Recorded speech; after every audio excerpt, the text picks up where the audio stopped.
नमस्कार। न्यूज़ार के एक खास कार्यक्रम में आपका स्वागत है। मैं हूं देवेंद्र कुशवाहा। रामचरितमानस पर बवाल बढ़ता ही जा रहा है। इस विवाद में अब धीरेन्द्र कृष्ण शास्त्री भी कूद पड़े हैं। उनका कहना है कि जो लोग रामचरितमानस का विरोध करते हैं, उसकी प्रतियां जलाते हैं, ऐसे लोग कैंसर हैं। इन्हें भारत में रहने का कोई अधिकार नहीं है। बिहार के शिक्षा मंत्री प्रोफेसर चंद्रशेखर और सपा नेता स्वामी प्रसाद मौर्य ने रामचरितमानस को लेकर विवादित टिप्पणी की थी, जिसके बाद यह विवाद उठा था, जो अब तक थमता नजर नहीं आ रहा। आखिर क्यों नहीं थम रहा है यह विवाद, जानने की कोशिश करेंगे इसी कार्यक्रम में। तो आइए शुरू करते हैं। मानस पर महाभारत जारी है।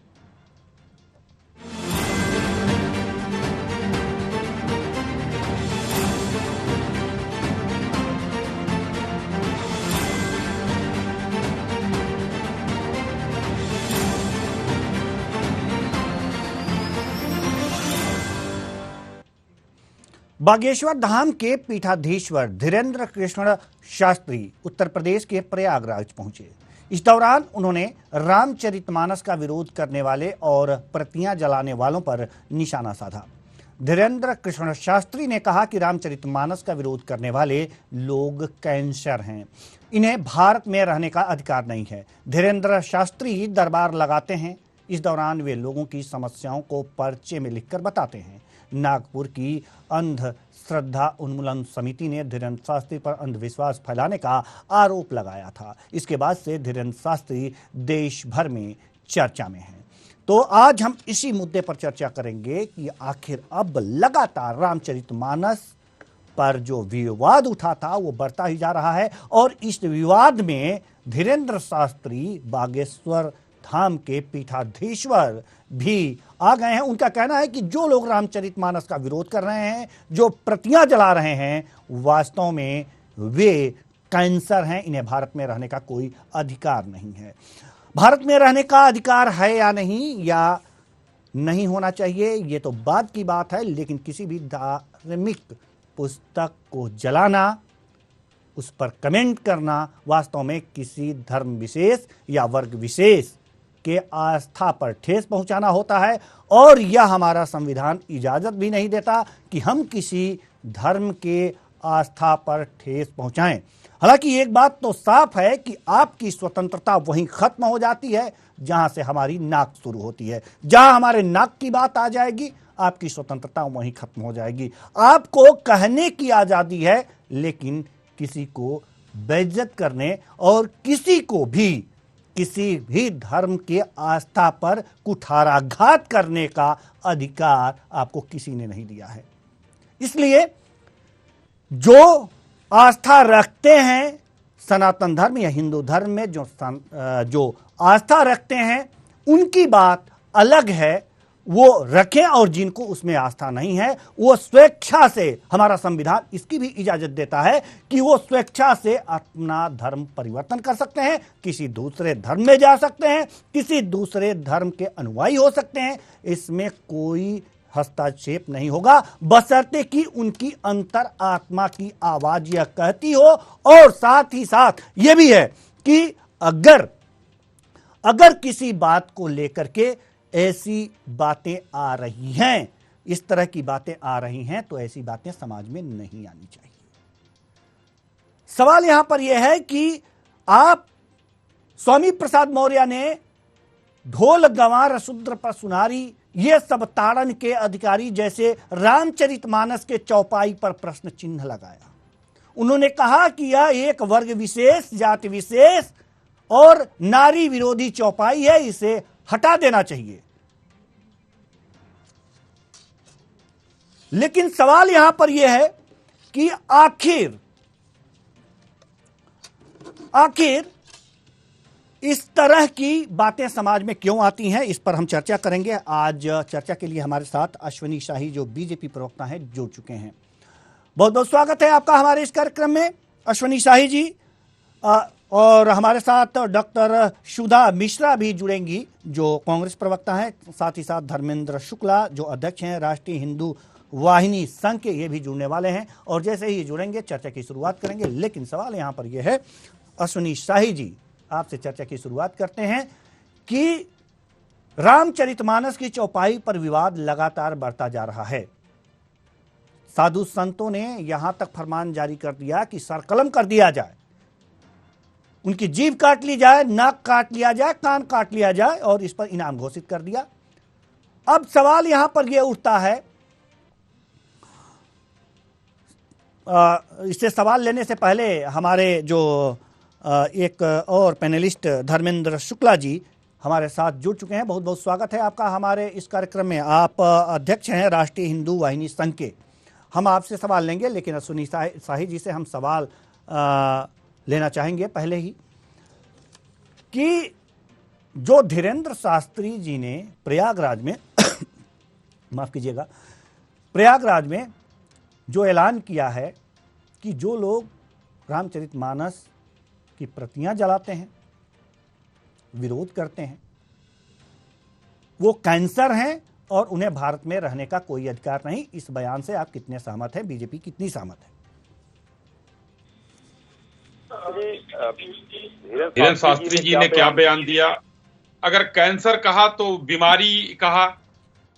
बहुत स्पष्ट रूप से मैं ये आपसे कहना चाहूंगा कि रामचरितमानस की प्रतियां जलाने वाले, मैं कहता हूं कि रामायण और महाभारत काल के समय, रामायण में जब रामचंद्र जी को विश्वामित्र जी ले जा रहे थे तो ऋषियों के यहाँ वो जो परेशान कर रहे थे उनको भगाने के लिए रामचंद्र जी को लेकर गए थे।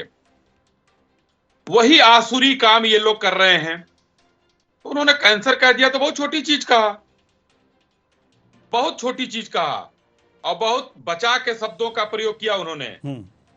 आप ये बताइए कि रामचरितमानस जो आस्था का केंद्र है हम सनातनियों के, जो हमारे आपके सबके घरों में, चाहे यहाँ जो भी पैनल पर बैठे हुए लोग, सबके घरों में एक पूजनीय है। चप्पल जूता पहन के हम नहीं जाते हैं, उसको एक शानदार बढ़िया से कपड़े में बांध कर रखा जाता है। माता पिता ने, दादा दादी ने हमको समझाया है कि ये हमारा धार्मिक ग्रंथ है, बहुत शानदार, इसको जो है आप एकदम सात्विक दृष्टि से देखिए। और उसकी प्रतियां जला रहे हैं तो आसुरी शक्तियां उनके स्वामी के अंदर आ गई हैं और उनके नेता अखिलेश जी के अंदर आ गई हैं। ये इन लोगों का में रहने का कोई अधिकार नहीं है, इस पे क्या कहेंगे? देखिए, ये अभी तक तो दूसरे लोग बोलते हैं, इस पे कहने का क्या है? दूसरे लोग तो बोलते रहते हैं कि भारत सुरक्षित नहीं रहा। नसरुद्दीन शाह ने बोला, आमिर खान की बीवी ने बोला, तो वो उनको तो आज अभिव्यक्ति की आजादी कह दिया जाता है। और ये अगर कह दिया भारत में रहने का अधिकार नहीं है तो क्या हो गया भाई? जब उनको इस सनातन 80% सनातनी लोग यहाँ रहते हैं, उनकी आस्था पर अगर कोई सवाल उठाएगा और सवाल नहीं उठाएगा उसको बेइज्जत करेगा, उस आस्था को। रामचरितमानस की प्रतियां जलाना हमारे आस्था और सनातन के आस्था को जलाया गया है जी, तो उसको रहने का तो अधिकार नहीं है। बिल्कुल ठीक है। दूसरी बात, मैं अपनी बात कह के खत्म करूंगा। मैं आपके चैनल के माध्यम से चैलेंज करता हूं स्वामी प्रसाद मौर्य को, चाहे अखिलेश यादव को, अगर है हिम्मत तो किसी दूसरे धर्म की प्रतियां जलाकर दिखाएं या जलाने की बात कहकर दिखाएं। यहां पर हिंदुस्तान में सर कलम जब किया गया तो ये लोग कहां थे? आवाज नहीं निकली थी जी। और आज सबसे कमजोर सनातन धर्म को मानते हैं।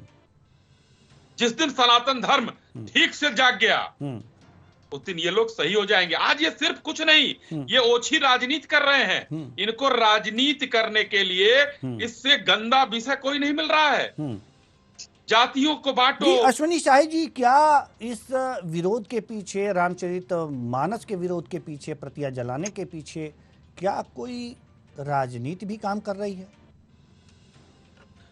देखिए, ये पूरी तरीके से राजनीति है, लेकिन इतनी गंदी और घिनौनी राजनीति करेंगे। हम आपको रोकना चाहेंगे सर। हमारे साथ डॉक्टर सुधा मिश्रा, कांग्रेस प्रवक्ता, जुड़ चुके हैं। बहुत बहुत स्वागत है आपका हमारे इस कार्यक्रम में। हम आपके पास आएंगे, आपसे भी चर्चाएं होंगी, लेकिन अश्विनी शाही जी हमारे प्रश्नों का जवाब दे रहे हैं। जी शाही जी, मैं ये कह रहा था कि राजनीति करें।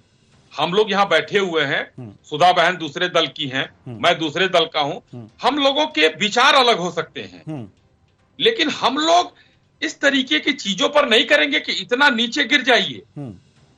कि अपने ही माँ बाप की आस्था पर, अपने माँ बाप पर सवाल उठाना शुरू कर दीजिए। अगर ये स्थिति थी, अपने पूर्वजों के ऊपर कुठाराघात करना था, तो पूजा करने की क्या जरूरत थी? अपने को कृष्ण का अवतार बताने की क्या जरूरत थी अखिलेश जी को? स्वयं एक जूता चप्पल उठाते, अपने पिताजी को उससे मारते, कहते ये तो जो है मैं शूद्र हूं, मैं मार सकता हूं। तो ये कुछ भी कह सकते हैं, लेकिन ये आसुरीय काम जो किया है इन लोगों ने, उसके लिए इतिहास नहीं, इनको भगवान माफ नहीं करेगा जी। और एक चीज और याद आ गई। एक विधायक हुआ करते थे, रामपाल जी नाम था शायद उनका, उत्तर प्रदेश की विधानसभा में रामचरितमानस की प्रतियां फाड़ा था उन्होंने, और सारे सनातनी भाई जाग गए, और देवेंद्र जी उसके बाद वो दोबारा विधायक नहीं हुए, क्योंकि वो भी समाजवादी ही थे। जी जी, ठीक है, हम आपके पास आएंगे। धर्मेंद्र शुक्ला जी अध्यक्ष हैं राष्ट्रीय हिंदू वाहिनी संघ के। सवाल आपसे है, किस रूप में देख रहे हैं धीरेन्द्र शास्त्री के बयान को? उन्होंने स्पष्ट रूप से कहा है कि भारत में रहने का अधिकार नहीं है, ये लोग कैंसर हैं जो रामचरितमानस का विरोध कर रहे हैं। जल्दी से सर। देखिए, बिल्कुल धीरेन्द्र शास्त्री जी ने जो कहा है, मैं उनकी बात का बिल्कुल समर्थन करता हूं। जो भी हमारे देवी देवताओं को अपमानित करे और रामचरितमानस जैसे ग्रंथ जिसको पूरी दुनिया मानती है, जिसको पूरी दुनिया पूजती है, राम, वो राम जो हमारे आराध्य हैं, वो राम जिससे ये दुनिया है, वो राम जिससे सनातन संस्कृति की पहचान है, आज उसी रामचरितमानस की प्रतियां सड़कों पर जलाई जा रही हैं, सिर्फ इसलिए कि एक वर्ग को खुश करना है, वोट बैंक बनाना है। यही मानसिकता हो गई समाजवादी पार्टी की। जिसका मन करता है आज के समय में हमारी सनातन संस्कृति को अपमानित करने का प्रयास करता है, क्योंकि उसको पता है कि यहां पर सर तन से जुदा के नारे नहीं लगाए जाएंगे। यहां पर सिर्फ बहिष्कार किया जाता है, निंदा की जाती है, और बहुत ज्यादा हो जाता है तो कड़ी से कड़ी निंदा की जाती है। लेकिन अब परिवर्तन आया है, इनाम की घोषणा होने लगी है। मैंने भी इनाम घोषित किया है, मैंने 21,000 रुपए का इनाम घोषित किया है। जी, हम आपको रोकना चाहेंगे। ये हम अपना प्लेटफॉर्म इस प्रकार की घोषणा के लिए, मेरी पूरी बात सुन लीजिए, मैं कुछ भी गलत नहीं बोलूंगा धर्मेंद्र जी, मैं एक शब्द नहीं गलत बोलूंगा जी। ये घोषणा हमारे 21,000 का इनाम नहीं होनी चाहिए। मैं निवेदन करूंगा आपसे, जो भी घोषणा आपने किया है, जैसे भी सोशल मीडिया से करें, लेकिन हमारे प्लेटफॉर्म से इस तरह की कोई घोषणा नहीं होनी चाहिए सर। निवेदन बिल्कुल, मैं तुम ऐसे लोगों के खिलाफ हूं, जो व्यक्ति हमारे देवी देवताओं को अपमानित करेगा उसके चेहरे पर कालिक पोती जाएगी। ठीक है, मैं अपने राष्ट्रीय हिंदू वाहिनी संघ के सभी साथियों से आग्रह करता हूं, आज के चैनल के माध्यम से आग्रह करता हूं, संविधान सम्मत दंड भी दिया जा सकता है, कराया जा सकता है। हम अपने संविधान को ना भूलें। हमारा संविधान इतना कमजोर नहीं है कि इन जैसे लोगों से निपटने के लिए वो कमजोर है और इस तरह के हथकंडे अपनाने पड़े हमें। माफ कीजिएगा देवेंद्र जी, बिल्कुल भी हमारा संविधान बिल्कुल कमजोर नहीं है जी। हमें अपने संविधान पर पूरा भरोसा है जी, और संविधान हमें न्याय भी देगा जी। लेकिन संविधान का न्याय मिलते मिलते राम मंदिर की गुहार लगाते लगाते आज सैकड़ों वर्ष बीत गए, तब जाकर के हमको राम मंदिर मिला। न्याय मिला ना सर? आज हम कैसी लड़ाई लड़ते, आज हमको न्याय तो मिला ना सर? न्याय मिला, ठीक है, ठीक है। आज अपने रामचरितमानस की बात हमको करनी पड़ रही है सर। ठीक है, हमारे साथ और मेहमान भी हैं, हम आपके पास आएंगे, आपके पास आएंगे। आप उत्तेजित हैं, थोड़ा सा शांत हो जाइए, फिर हम आपके पास आते हैं। डॉक्टर सुधा मिश्रा, धीरेन्द्र शास्त्री के इस बयान को कि प्रतियां जलाने वाले कैंसर हैं और इन्हें भारत में रहने का कोई अधिकार नहीं है, इस बयान को किस रूप में देखती हैं आप? कांग्रेस किस रूप में देखती है? देखिए देवेंद्र जी, मैं सबसे पहले इस बात को बहुत अच्छे से अलग करके रखना चाहती हूँ, क्योंकि राजनीति इस स्तर की हो गई है कि यहाँ पे हर चीज को कुछ भी हो रहा हो, देश से बाहर चले जाइए, ये कर देंगे, वो कर देंगे। तो मैं बिल्कुल मैं उस देश की मैं निवास करती हूँ जहाँ पे एक साथ शैव शाक्त चारवाक दर्शन के लोग रहते थे। आप जानते हैं कि इतना मतैक्य था उस उसमें हर दर्शन अपने हिसाब से अपनी चीजों को प्रेजेंट करता था। और हमारे देश में कभी कभी ये स्थिति रही नहीं कि चारबाग मानने वाले शाक्त का विरोध करें, शाक्त वाले वैष्णव का करें, वैष्णव शैव का करें। तो चूंकि अपने भारतीय संस्कृति हमेशा जिन चीजों को लेके चलती रही है, चारबाग ने पूरी तरह से ईश्वर की सत्ता को नकारा था, लेकिन हमारे ऋषि मुनियों ने उनको नकारने का काम नहीं किया, न उनसे कहा कि तुम विदेश चले जाओ। तो ऐसी चीजें जब कोई बोलता है, और खास करके किसी कवि ऋषि संत के लिए, आप जानते हैं तुलसीदास जी ने लिखा था कि जब उन्होंने ग्रंथ लिखा था, स्वांतः सुखाय तुलसी रघुनाथ गाथा। अरे जिसने मुगल काल में रामायण को आधार बनाकर उस परिस्थितियां के अनुकूल हम क्या चाहते हैं, किस देश में क्या हो, एक ऐसी रचना की जो सबके लिए पूजनीय है, उस पे इस तरह की राजनीति और राजनीति की आड़ में अभी शाही भाई ने एक बहुत अच्छी बात कही, क्योंकि हमारे अग्रज हैं और इन बातों को सुन के अच्छा लगता है कि कम से कम आपके मन में ये तो है कि हम अपने जो बड़े लोग हैं उनका रिस्पेक्ट होना चाहिए। लेकिन दिक्कत इस बात की शाही भाई कि हमने राजनीति में आके इन चीजों को भुला दिया।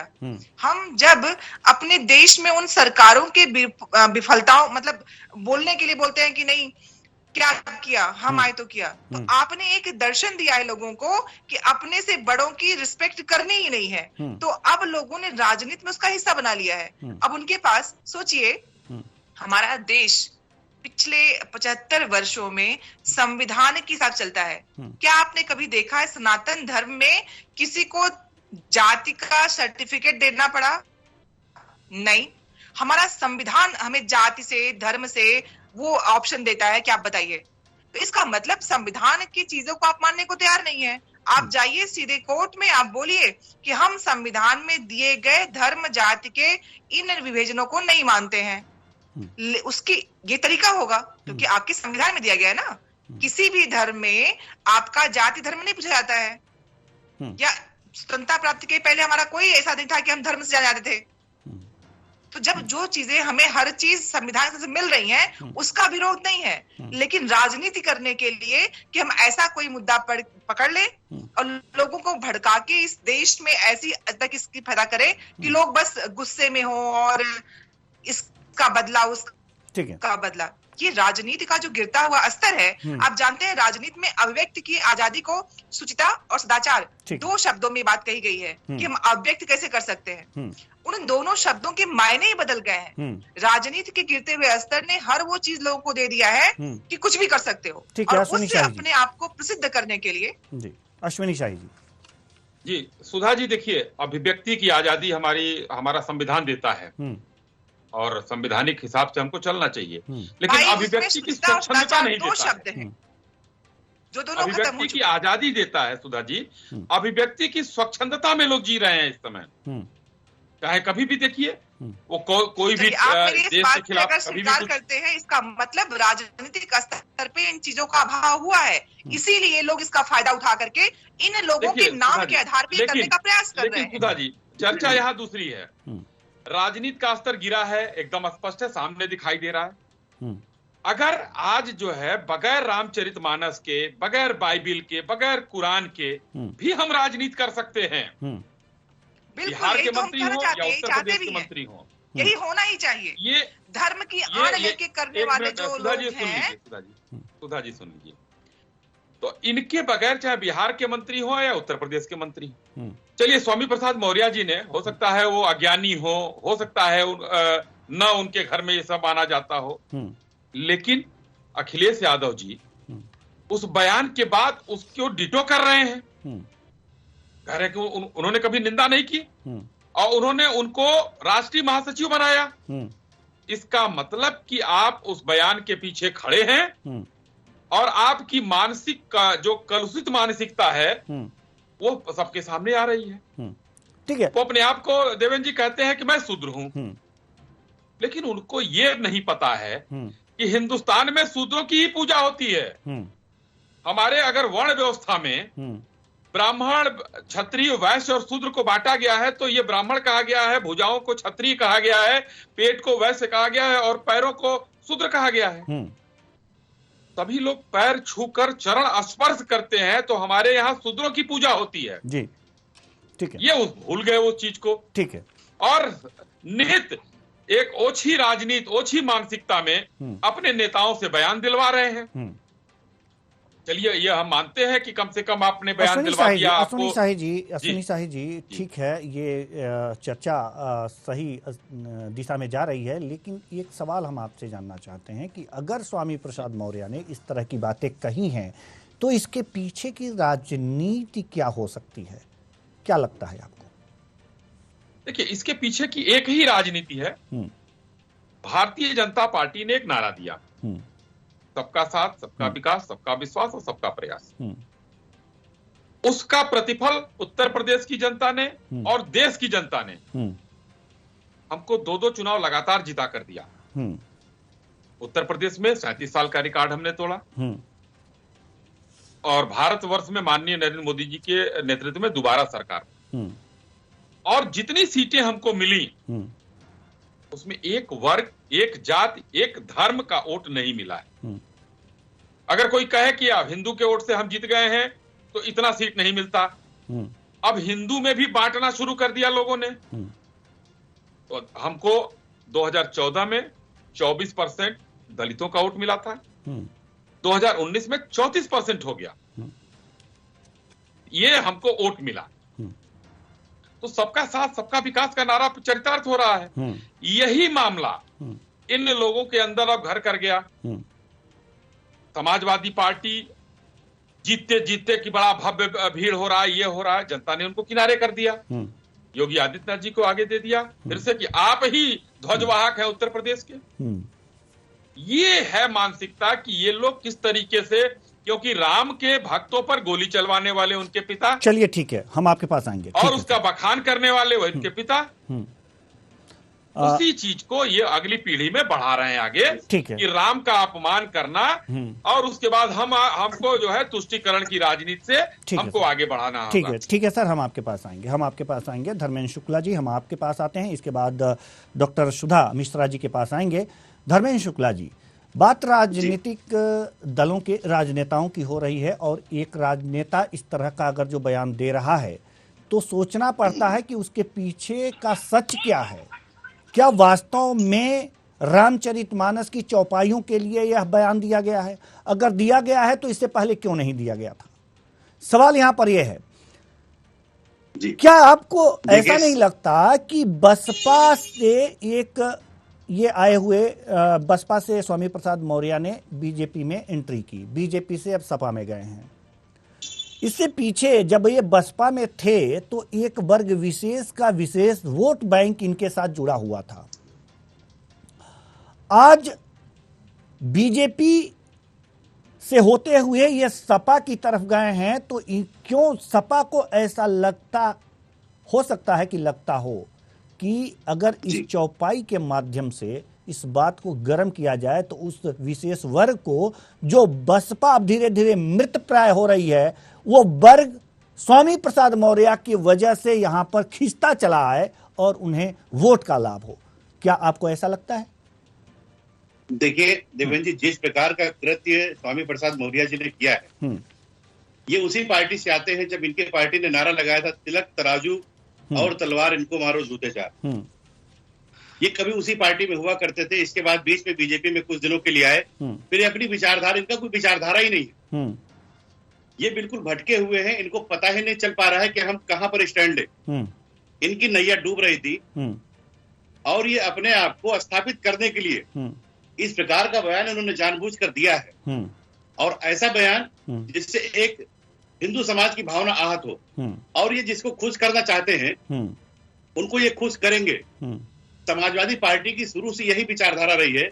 समाजवादी पार्टी ने हमेशा से हिंदू समाज को अपमानित किया है। ये वही पार्टी है जिन्होंने कार सेवकों पर गोली चलवाया था। ये वही पार्टी है जिन्होंने राम मंदिर का विरोध किया था।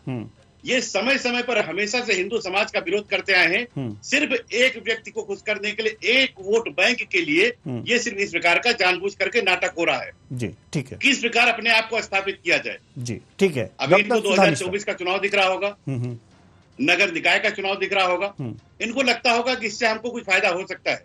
ठीक। लेकिन हमें नहीं लगता कि इनको कोई फायदा होने वाला है, क्योंकि हिंदू समाज अब जाग चुका है और हिंदू समाज में जिस दलित वोट बैंक की बात करते हैं ये, जिस शेड्यूल कास्ट की बात करते हैं ये, वो भी अब पूरी तरह से मन बना चुका है। उसको पता है कि हमारे देवी देवता कौन है और ये कौन लोग हैं जो हमारे देवी देवताओं को अपमानित करते हैं। ठीक है, ठीक है सर, हम आपके पास आएंगे। डॉक्टर सुधा मिश्रा, क्या लगता है आपको इस बयान के पीछे का सच क्या है? जी, मैंने शुरुआत में कही थी कि जो राजनीति के स्तर में जिस तरह से धर्म के नाम पे और खास करके ये जानबूझ के टारगेटेड जब बातें हम करते हैं और खास करके संवैधानिक पदों पे बैठे हुए लोग जब इस बातों को करते हैं तो लोगों को पता है कि अगर यही तरीका चल रहा है राजनीति में वोट कमाने का, तो क्यों ना क्यों किसी का विरोध दिखा के, किसी का साथ दिखा के हम लाइमलाइट में बने रहें और हम लोगों को अपनी तरफ बरबस आकर्षित कर सके। हर बार जब भी मैं इन बातों को कहती हूँ, धर्म का राजनीति से संबंध तो हो सकता है, लेकिन राजनीति के लिए धर्म का प्रयोग करना ये हमेशा से उस समाज के लिए हितकारी नहीं होता है। जिस देश में धर्म हमारे तो हम ये बातें किसके लिए, ये बातें आपकी जो ये बातें हैं वो किसके लिए लागू होती हैं? बीजेपी के लिए या सपा के लिए? बिल्कुल भाजपा के लिए। भाजपा ने जिस तरह से धर्म को, आप सोचिए, हमारे माननीय मुख्यमंत्री जी कहते हैं कि हमारे देश का राष्ट्रीय धर्म है। अगर वो इस तरह से बातें करते हैं तो लोगों को लगता है कि भाई जिस देश में संविधान में लिखित है कि यह देश हम सबका है, हम सबका मतलब इस देश में चाहे जिस धर्म के मानने वाले लोग हों, चाहे एक की संख्या हो, चाहे वो करोड़ों की संख्या हो, वो इस देश का, जिसने जन्म लिया वो इस देश का नागरिक है। और जब जिस देश में धर्म के नाम पे सर्वधर्म संभाव है, वहां पे कोई व्यक्ति अपने धर्म को ज्यादा श्रेष्ठ, दूसरे को कमतर दिखाने का जो ये प्रयास शुरू हुआ है और जानबूझ के जो बयानबाजी आती है, आपने देखा होगा बहुत सारे भाजपा के ऐसे नेता नेत्री हैं जिन्होंने ऐसे ऐसे बयान दिए। ठीक है, तो क्या स्वामी प्रसाद मौर्य के बयान को आप ऐसा नहीं मानती, कांग्रेस ऐसा नहीं मानती कि उन्होंने राजनीति के लिए धर्म का इस्तेमाल किया है?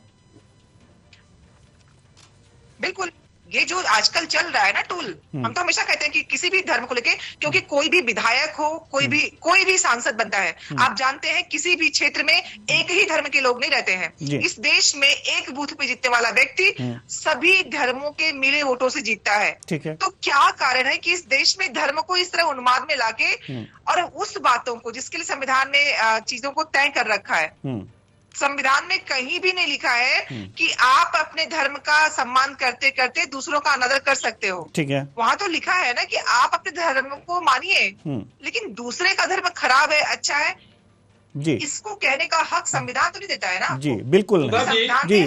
माननीय मुख्यमंत्री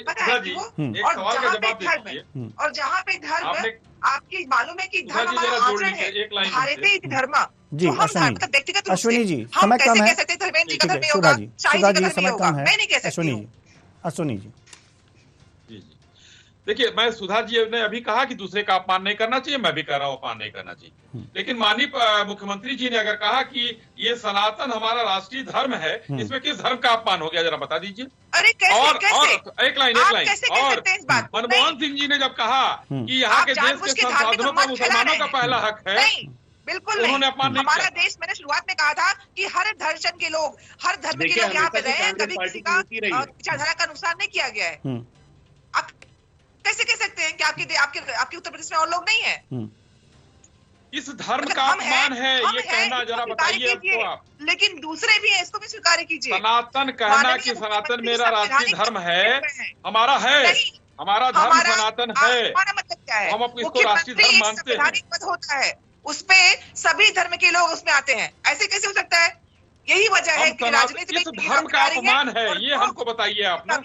ऋषियों के नाम का अपमान कर रहे हैं, उसका आप बताइए कि किस धर्म का अपमान किया उन्होंने, और कोई नहीं करवा रहा है। देखिए देवेंद्र जी, ये वही लोग हैं जो जय श्री राम बोलने वाले को सांप्रदायिक बताते हैं और नारे तकबीर अल्लाह अकबर बोलकर जब सर कलम कर दिया जाता है तब उनको ये सेक्टर बताते हैं और बच्चे बताते होता है। भारतीय धर्म आप लोग क्यों भूल जाते हैं इस बात को? ये आप भूल जा रही बहन जी, आप यहाँ पर बात कर रही है। मैं नहीं भूल रही हूँ, एक तरफ आप समर्थन कर रही है उनका, ठीक है, कहीं ना कहीं आप उनका सपोर्ट ले रही है। सुधा जी, राजस्थान में आपकी सरकार है और सब धर्म से अलग किया गया। कहाँ से सांप्रदायिक लगता है आपको? अगर पूज्य महाराज जी ने ये बात कही है कि ये देश सनातनियों का है, ये 100 करोड़ हिंदुओं का देश, अगर यहाँ पर बहुसंख्यक समाज होकर के हम अगर अपने धर्म की बात नहीं कर सकते क्या? जिस सनातन धर्म की आप बात कर रहे हैं, कैसी बात करें? मैंने स्टार्टिंग धर्मेश भाई, आप बहुत समझदार जानकार होंगे, आपको सब कुछ पता है। अपने सनातन धर्म में, हमारे सनातन धर्म में इतने दर्शन के लोग रहे। चारबाग का मैंने नाम लिया, मैंने शैव शाक्त वास्तविकों का नाम लिया।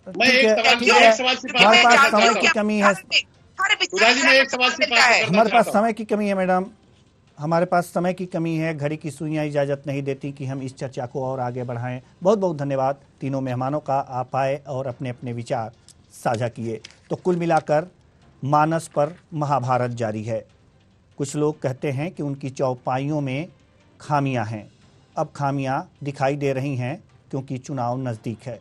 इससे पहले भी वो राजनीति करते थे, लेकिन इसमें खामियां नहीं दिखाई दी और ऐसी पार्टी में से भी होकर वो गुजरे हैं जहां जय श्री राम के नारे लगाए जाते थे। लेकिन आज उनमें खामियां दिखाई दे रही हैं। इसलिए यह संशय जरूर होना चाहिए हर व्यक्ति को कि आखिर जब जय श्री राम वाली पार्टी में आप थे तब ये खामियां नहीं दिखी और जब किसी और पार्टी में गए तो खामियां कैसे दिखने लगी। हालांकि इस पर विवाद जारी है और ऐसे ऐसे बयान दिए जा रहे हैं जो संविधान सम्मत नहीं हैं, कानून के दायरे में नहीं आते। तो सवाल यहाँ पर यह है कि कानून का ध्यान रखते हुए, संविधान का ध्यान में रखते हुए इस पर कोई भी बयान दिया जाए और जनता को यह समझ लेना चाहिए कि यह राजनेता जो जिस प्रकार का बयान देते हैं वो अपनी रोटी सेक रहे हैं। इनकी बयानों को तवज्जो न देते हुए अपने मन को शांत रखें और देखते रहें कि क्या क्या होता है। फिलहाल इस कार्यक्रम में इतना ही, मुझे दीजिए इजाज़त, नमस्कार।